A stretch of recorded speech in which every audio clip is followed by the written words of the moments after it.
Las estrellas creó y su luz limitó. ¿Quién sino el Señor? Sol y luna formó, movimiento les dio. ¿Quién sino el Señor? Hace la lluvia venir y truenos rugir. Tus obras grandes son, Dios poderoso. Tú gobiernas la creación, con tu palabra, Señor, te exaltaremos. Dios poderoso, de ti canta la creación, llenas todo tu Señor.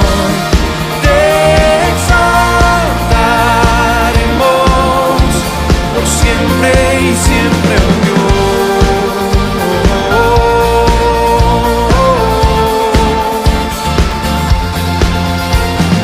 ¿Quién sino el Señor ha soñado en el plan para el hombre salvar? ¿Quién sino el Señor limpiará al pecador con su sangre y amor? ¿Quién sino el Señor puede dar vida y salvar por una cruz? Tus planes grandes son, Dios poderoso. Tú gobiernas la creación, con tu palabra, Señor, te exaltaremos. Dios poderoso, de ti canta la creación, llenas todo tu Señor, te exaltaremos por siempre y siempre, oh Dios.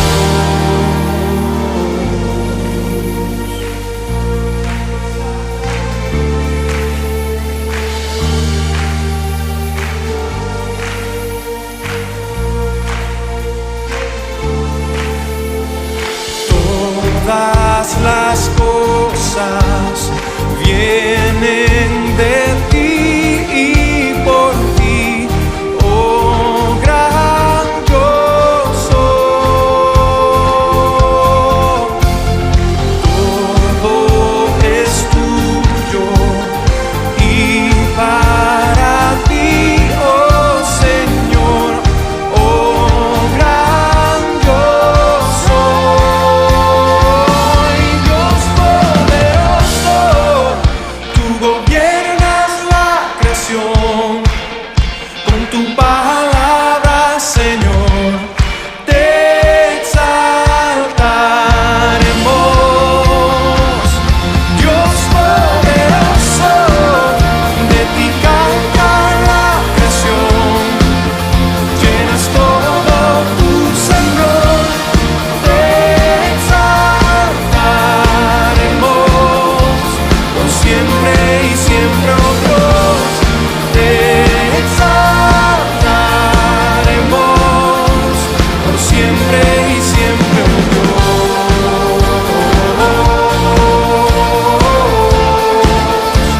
por siempre y siempre, oh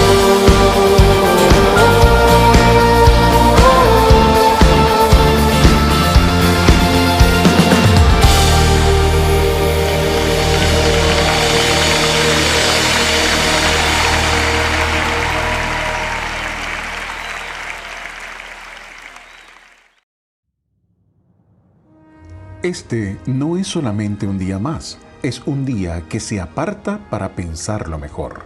Cuando todo parece oscuro y sin propósito en medio de la pandemia mundial y otros problemas, nos reunimos virtualmente para oír del amor de Dios. En este medio de comunicación oiremos su palabra y nos renovaremos en fe y la bendición celestial. Le invitamos a hacer de esto una visita al templo virtual. Adoramos tu santo nombre, Señor de los cielos, y rogamos que nos guíes en cuanto a la palabra que tenemos que entregar en esta oportunidad. Gracias te damos, Señor, desde ahora, en el nombre de Jesús. Amén. Remanente, salvación y restauración. Eso está en el capítulo 11 de Romanos y es lo que vamos a estar desarrollando. La pronta religiosa establecida por el pueblo de Israel en directa presencia de Dios, porque desde Abraham y sus descendientes está señalado el señorío de Jehová sobre el pueblo israelita. Las divergencias espirituales que hallaron ellos desmenuzaron con chocantes planteamientos que los llevó a apartarse de Dios, creyendo que había otros dioses de igual o mayor poder. La descomposición de la fe única y verdadera del Señor de los cielos pasó a ser una creencia más de las muchas que acogieron de parte de sus enemigos. Pero influenciados de otros vecinos, siguieron cultos a dioses de naciones diversas, igualando a Jehová como cualquier otro dios. La Biblia señala claramente el error garrafal de los israelitas que llegaron a rendir culto a dioses que recibían esa entrega demoníaca, sacrificando a sus hijos en el fuego y en holocaustos de sangre derramada en el altar de esos dioses. Vamos a leer algunos versículos antes de entrar a lo que corresponde.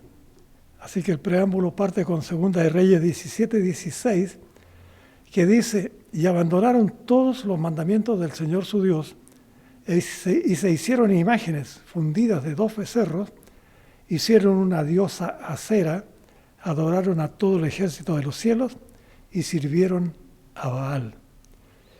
En Hechos 14:12, llamaban a Bernabé Júpiter y a Pablo Mercurio, porque este era el que dirigía la palabra. Sigo, Hechos 17:16 al 23. Mientras Pablo los esperaba en Atenas, su espíritu se enardecía dentro de él al contemplar la ciudad llena de ídolos. Así que discutía en la sinagoga con los judíos y con los gentiles temerosos de Dios, y diariamente en la plaza con los que estuvieran presentes. También disputaban con él algunos de los filósofos epicúreos y estoicos. Y algunos decían: ¿qué quiere decir este palabrero? Y otros: parece ser un predicador de divinidades extrañas, porque les predicaba a Jesús y a la resurrección. Este último versículo es una referencia del apóstol Pablo en su viaje a Atenas. Los judíos que estaban en esa importante ciudad griega eran escasos, pero mencionamos el versículo de Hechos 17 para entender que se trata de personas creyentes que se dejaban atraer por cultos extraños. La predicación del apóstol tuvo atención de mucha gente, pero cuando les habló de la resurrección, muchos de ellos se alejaron del grupo. De todas maneras, así y todo, en la ciudad más llena de intelectuales, en la Atenas de Grecia, también hubo personas que creyeron en la fe de Jesucristo.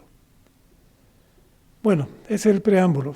Abra su Biblia en Romanos capítulo 11 para adentrarnos en esta carta enviada por Pablo a la iglesia de Roma. Vamos a ver primeramente Romanos 11, versículos 1 al 10. Remanente en palabras de un israelita.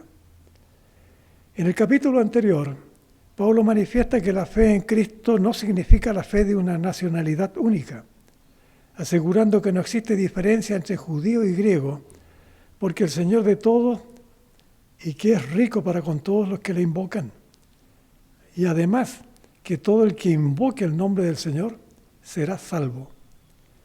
El capítulo 11 que tenemos para esta prédica se inicia preguntando si Dios ha desechado a los israelitas como pueblo, siendo que él mismo, Pablo, pertenecía al pueblo de Israel. descendiente de Abraham, de la tribu de Benjamín, defendiendo su nacionalidad judía, yendo más allá de su vida. Siguiendo Pablo la defensa de su pueblo ante quienes lo condenaban por la cantidad de israelitas que dejaba de lado la fe en Cristo, recuerda al profeta Elías, que dice a la Escritura que hubo profetas muertos por los judíos, que derribaron altares de Jehová, y que Elías se quedaba solo y en peligro de perder su vida. Sin embargo, Elías, con la autoridad profética que tuvo, expresa en palabras divinas que Dios se ha reservado en su pueblo Israel a 7,000 varones que nunca se postraron ni doblaron sus rodillas ante el falso dios Baal. Esta afirmación se confirma al decir que en Israel había quedado un remanente de la gracia celestial, de siervos y buenos creyentes que amaban al Dios verdadero. Cuando hablamos de la gracia del Señor, tenemos que aclarar que la gracia es exclusividad divina y que no es cosa de obras humanas. Si así fuera, dejaría de ser gracia, como si acaso fuera hecha por obras terrenales. La palabra gracia, según se usa en las Escrituras, se refiere principalmente al poder bendito y exclusivo de Dios y es sanación espiritual y misericordia del amor de Jesucristo.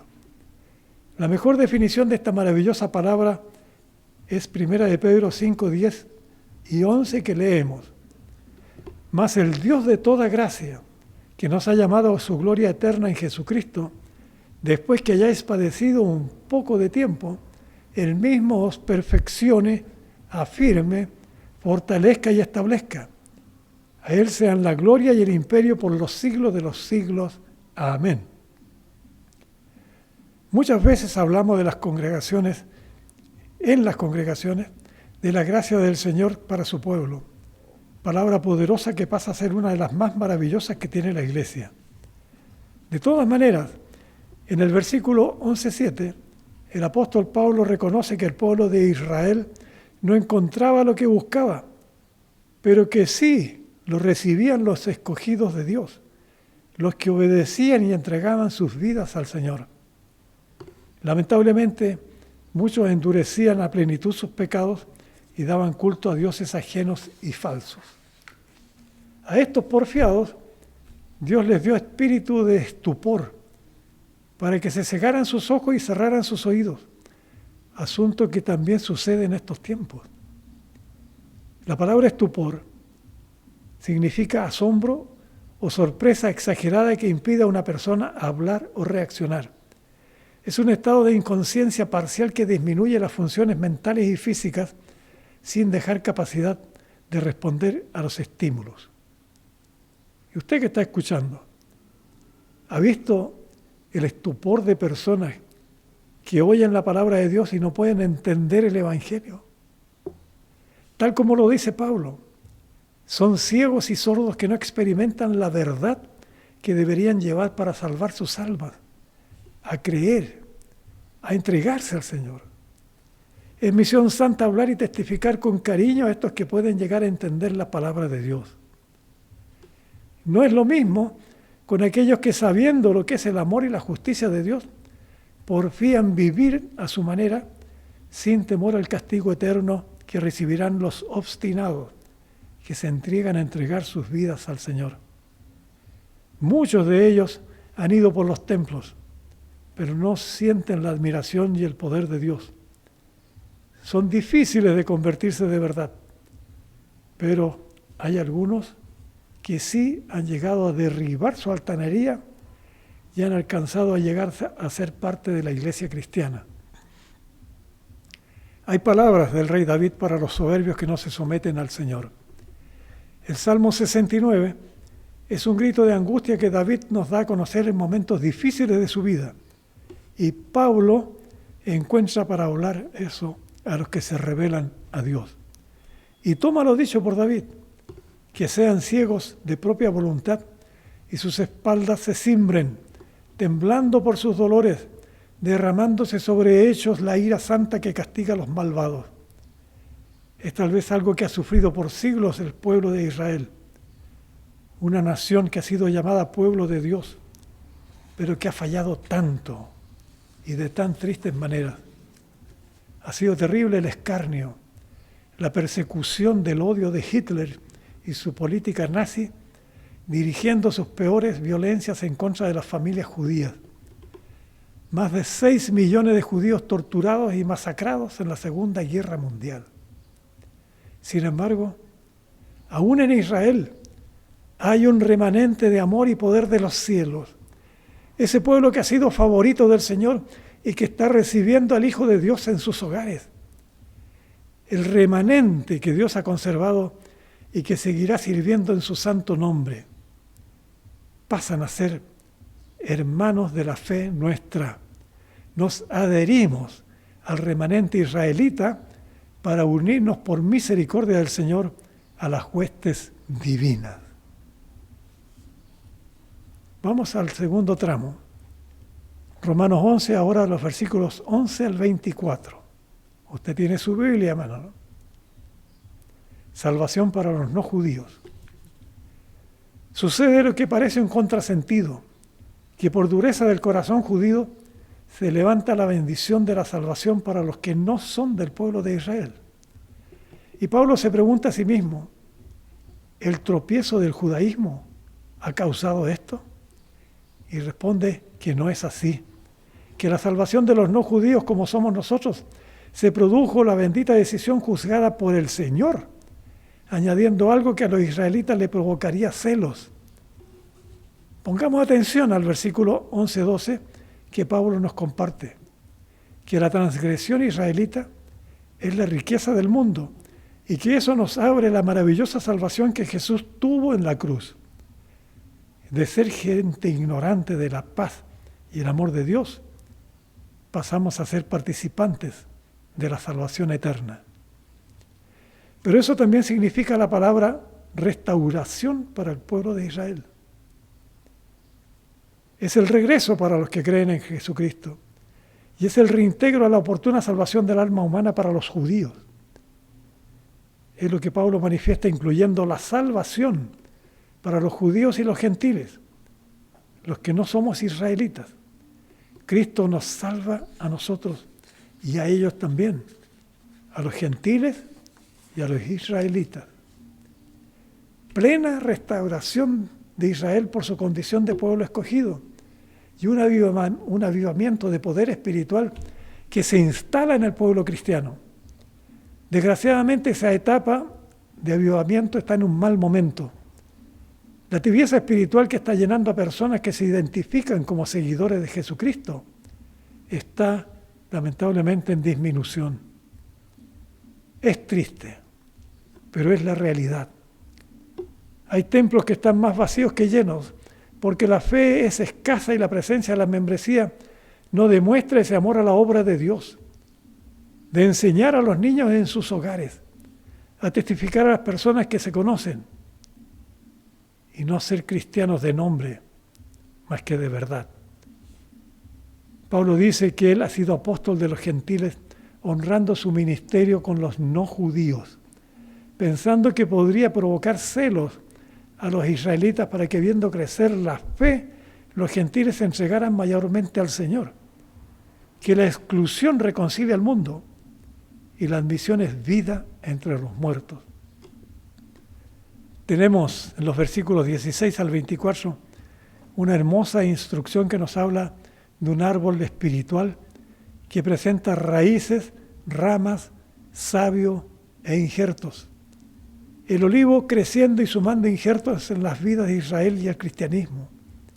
El árbol insigne de amor con que el Señor, nuestro Dios, ha bendecido a ambos. Con sabiduría de lo alto. El apóstol Pablo habla a los gentiles y le advierte a los convertidos a Cristo que no se enorgullezcan creyendo que tienen más méritos para salvarse, pensando que los judíos han quedado fuera de la salvación. Y no es así. Israel sigue siendo el pueblo de Dios. Y Pablo expone en esta su carta a los romanos lo que eran las primicias que encontramos en Levítico 23 y Números 15. Un homer de grano y una torta amasada eran las primicias santas que santificaban el resto de la masa que el pueblo de Israel comía como pan. Si la masa representaba al pueblo, se entiende que las primicias representaban a los patriarcas de Israel. A Abraham, en primer lugar, que representa ser la raíz del árbol. El patriarca que es raíz espiritual de Israel. Pero también estamos nosotros, porque por determinación divina pasamos a ser también raíz del olivo espiritual. El olivo es árbol especial que simboliza al Espíritu Santo por el aceite que proviene de Dios, acción santificante y fortificante del Espíritu del Dios eterno. En la instrucción que presenta Pablo, la raíz del olivo es santa y que de la misma manera son santas las ramas del árbol, indicando que algunas ramas fueron desgajadas, pero que siendo olivo silvestre habían sido reinjertadas esas ramas que habían sido sacadas del olivo.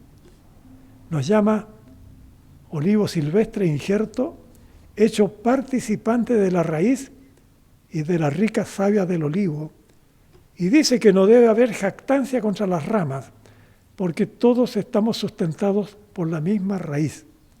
Las reinjertadas, nosotros nos injertamos en el olivo porque se desgajaron ramas para darnos la entrada. Sigue diciendo el apóstol, no seas soberbio, sino ten temor porque Dios no perdonó las ramas naturales y tampoco te va a perdonar si no miras la bondad y la severidad de Dios. Si no lo haces así, también serás cortado. Y ahí la palabra dice, y aún ellos, si no permanecieren en incredulidad, serán injertados, pues poderoso es Dios para volverlos a injertar. Y dice Pablo a los gentiles, y si fuisteis cortados del olivo silvestre contra naturaleza, fuisteis injertados en el buen olivo. ¿Cuánto más estos que son las ramas naturales, el pueblo de Israel? Y serán injertadas en su propio olivo. Entendemos de esto que el pueblo de Israel sigue siendo el pueblo de Dios que necesita la armonía y el amor del cristianismo. Y damos gracias al Señor por eso. Y allí en el capítulo 6:5 hay algo que confirma la misericordia de Dios que une a Israel en Cristo con los cristianos. Abro comillas, porque si fuimos plantados juntamente con Él, con Cristo, en la semejanza de su muerte, así también lo seremos en la de su resurrección. Preciosa palabra, ¿no es cierto?, de esa unidad del cristianismo con el Israel que está creyendo en Jesucristo. Israel accediendo a su restauración, esa es la última parte de este mensaje, capítulo 11, 25 al 36. La esperanza de Pablo está significativamente ansiosa de unificar a los creyentes en Cristo en un solo bloque espiritual, dándole a los israelitas y a los cristianos una sola denominación que dobleguen juntos el amor y el servicio al Dios de la gloria eterna. Restauración es la reparación, o es el arreglo de los desperfectos de una obra de arte, de un edificio u otra cosa. Restauración es modificar algo para ponerla en estado o estimación que antes tuvo. De la misma manera es la restauración de la fe y el amor de la gente. Es una necesidad que conlleva al creyente a rehacer su vida espiritual. Es lo que la palabra de Dios nos da para superar pecados y negligencias puestas ante el perdón y el amor de Dios. Su misericordia siempre nos hará comprender el dolor desobediente de haber faltado a su amor. Y allí en el versículo 25, Pablo habla de un misterio que él descubre y que toda la hermandad debería conocer sin esa arrogancia religiosa que muchas veces aparece. Es sentencia para los que somos parte de la fe cristiana, señalando que los israelitas han endurecido sus planteamientos de fe, pero que se acerca el tiempo de entrar a la plenitud de ambos sectores, Israel y el cristianismo. Según lo que piensan algunos expertos cristianos, La conversación de Israel se realizará en la segunda venida del Señor, en el final de la gran tribulación. Será en ese momento el ingreso total de innumerables personas corriendo a los templos, recurriendo a los liderazgos cristianos. Allí está la plenitud de los que son gentiles y que recién van a entender su necesidad de entregar sus vidas al Señor. Y asimismo la restauración indicada en el versículo Romanos 11, 26, 27. Vemos que Israel será salvo según venga el Salvador o Libertador para Jacob, o sea, Israel. Y lo leo en este momento. 11, 26, 27. Y luego de todo Israel será salvo como está escrito. Vendrá de Sión el Libertador que apartará de Jacob la impiedad. Y este será mi pacto con ellos, porque yo quite sus pecados. Así que cuando el Evangelio son enemigos por causa de vosotros, pero en cuanto a la elección son amados por causa de los padres, porque irrevocables son los dones y el llamamiento de Dios. O sea, no dejan de ser jamás esos dones que el Espíritu Santo nos provee. Y la autoridad celestial de nuestro amado Señor y Dios también es irrevocable al llamamiento que Él hace a sus hijos y siervos. La desobediencia a Dios en tiempos pasados es ahora misericordia que alcanza por la indebida desobediencia mantenida por Israel, pero que ellos también van a alcanzar la misericordia del Señor, porque Él sujetó a desobediencia para efectuar la misericordia de todos. A todos. Leo Romanos 11, 33 al 36. Repito, Romanos 11, 33 al 36. Oh, profundidad de las riquezas de la sabiduría y de la ciencia de Dios. Cuán insondables son sus juicios e inescrutables sus caminos.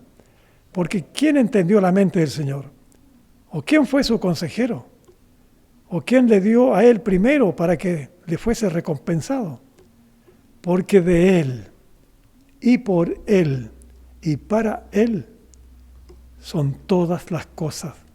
A Él sea la gloria por los siglos. Amén.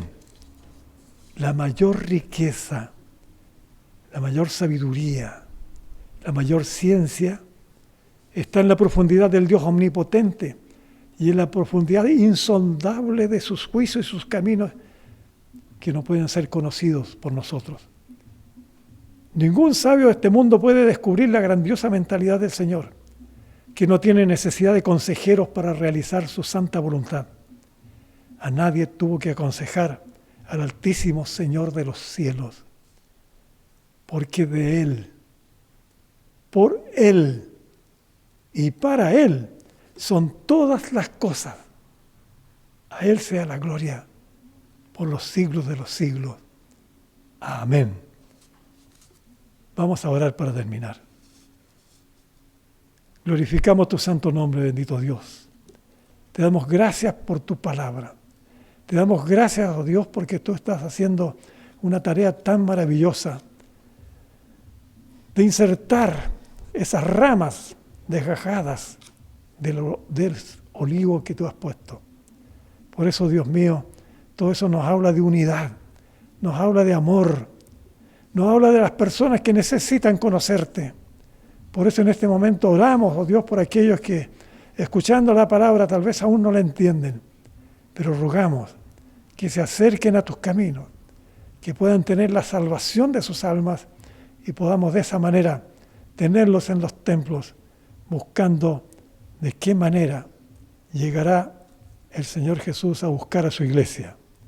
Proclamamos tu gloria y tu majestad y te agradecemos todo, mi Señor, en el nombre de Cristo, nuestro amado Salvador. Amén. El Señor les bendiga.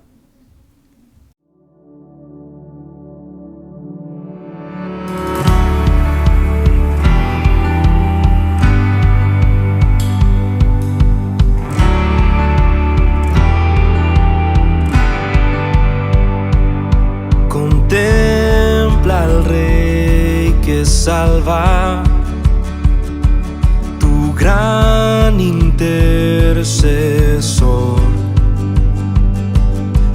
acércate en asombro, su cruz tu paz compró. Descansa de tu lucha, encuentra gracia en él. Aquel que acude a Cristo, lavado y limpio es. Cuán profundo y ancho es el inmenso amor de Cristo. Cuán seguro y fuerte es su inmenso y dulce amor. Confía pues en Cristo, tus dudas deja atrás. Él todo ha consumado,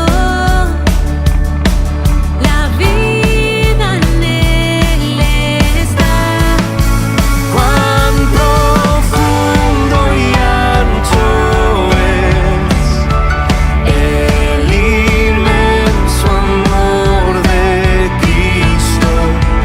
Cuán seguro y fuerte es su inmenso y dulce amor.